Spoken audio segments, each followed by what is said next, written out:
دوستان، خسته نباشید. میخوایم اصلی نرمی کشی بدنه کوین و دیوار رو انجام بدیم.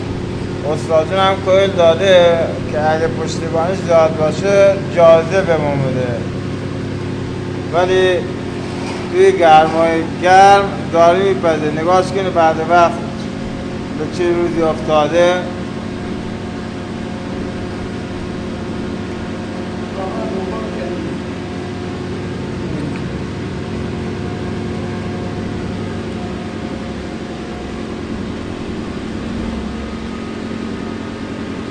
نه الله کش بزنی پشتیبانیش کنی، نامودش نشه دیگه.